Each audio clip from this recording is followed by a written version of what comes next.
Suara 14 Februari mendatang, Bawaslu akan memastikan agar semua pihak mematuhi aturan yang berlaku.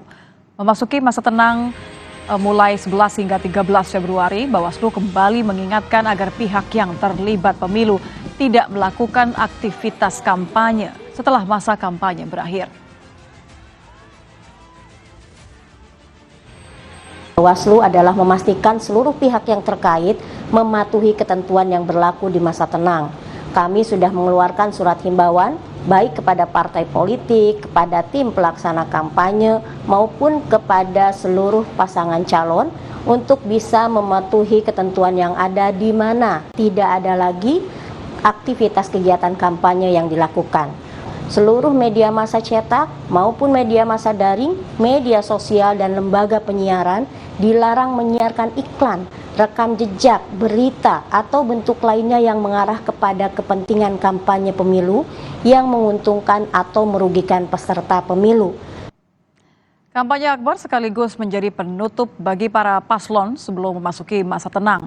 Apa yang harus diperhatikan mengantisipasi kecurangan sekaligus memastikan pemilu berjalan dengan lancar? Kita akan bahas bersama mantan Ketua KPU periode 2017 hingga 2022, Arief Budiman. Selamat malam, Mas Arief. Selamat malam, Mbak Nitya. Mas Arief, ini kan gegap gempita selama berbulan-bulan dari ketiga paslon berakhir hari ini. Ekspektasinya sih semuanya berjalan dengan aman sehingga pemilu damai begitu ya. Tapi ada banyak yang harus dipikirkan. Seperti apa menurut Anda yang harus hal-hal yang menjadi perhatian menjelang tanggal 14 Februari nanti?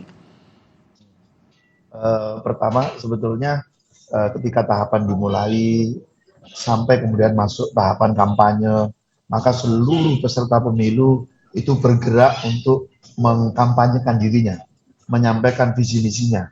Nah, ketika tahapan itu selesai, maka sekarang semua cooling down. Nah, 3 hari tersisa ini konsentrasi berpindah kepada penyelenggara pemilu.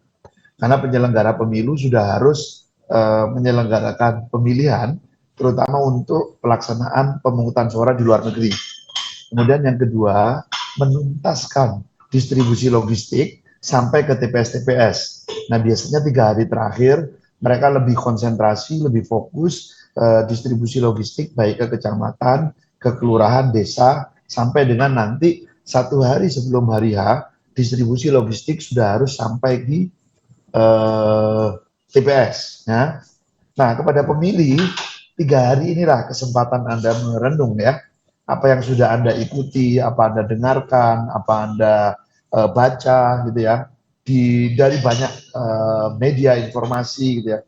Sekarang Anda merenung, pastikan mana yang terbaik menurut Anda. Nanti pada hari pemungutan suara, Anda akan menggunakan hak pilih Anda untuk memilih pemimpin-pemimpin terbaik Anda, baik di pemilu presiden, pemilu DPD, pemilu DPR RI, DPRD provinsi maupun DPRD kabupaten kota. Kalau berkaca dari Pilpres sebelumnya 2019, apa yang Anda ingat potensi pelanggaran yang harus kemudian diantisipasi? Ya tentu ini butuh butuh kerelaan, keikhlasan, kebesaran hati dari semua pihak, baik peserta pemilu maupun penyelenggara pemilu. Di masa tenang, jangan lagi melakukan kegiatan-kegiatan yang masih berbau kampanye. Jangan lagi melakukan money politics, ya. Dan kemudian KPU harus penuh konsentrasi untuk menuntaskan distribusi logistiknya. Ini karena kalau seingat saya dulu kami pernah mengalami kejadian 2 hari menjelang hari pemungutan suara, ada satu daerah yang gudang logistiknya terbakar. Gudang logistiknya terbakar? Nah itu tersisa hanya 2 hari. Maka penyelenggara pemilu kan harus kerja keras, pontang-panting untuk menuntaskan pemenuhan logistik di daerah tersebut. Nah mudah-mudahan kejadian itu tidak terulang, gitu ya. Hujan, banjir, bencana alam. Karena 3 hari ini mestinya kita full konsentrasi mempersiapkan untuk pemungutan dan penghitungan suara tanggal 14. Gitu. Ibaratnya persiapan terakhir begitu untuk memastikan semua masyarakat mendapatkan atau bisa memanfaatkan suara mereka, memberikan hak pilih mereka. Yang juga menjadi kekhawatiran adalah pengawasan di media sosial, Mas Arief. Karena kan ini tantangan tersendiri ya. Bagaimana Ya, kemudian memastikan suhu di jagat maya ini tetap sejuk menjelang 14 Februari. ya, memang tidak bisa dihindari ya. Tren penggunaan teknologi informasi termasuk media sosial itu dari pemilu ke pemilu terus meningkat ya.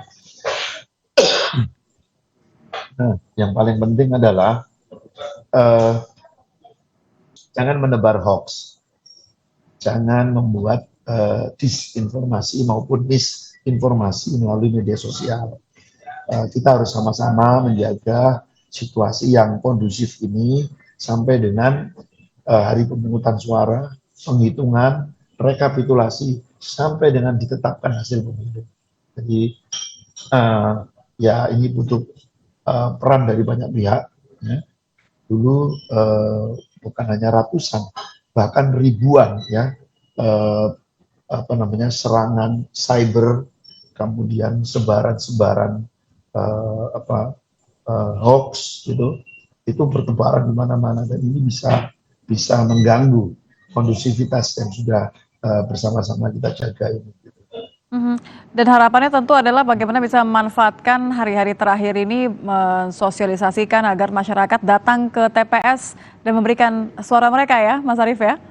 Ya, jadi masyarakat kalau kita lihat ya pada kegiatan-kegiatan kampanye itu kan sangat antusias, semangat untuk datang dan ikut kampanye.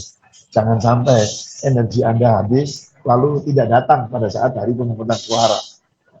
Ini harus kita jaga. Baik, terima kasih Arief Budiman, Ketua KPU Terima kasih. periode 2017 hingga 2022 sudah bergabung bersama kami. Terima kasih Mas Arief, selamat malam. KPD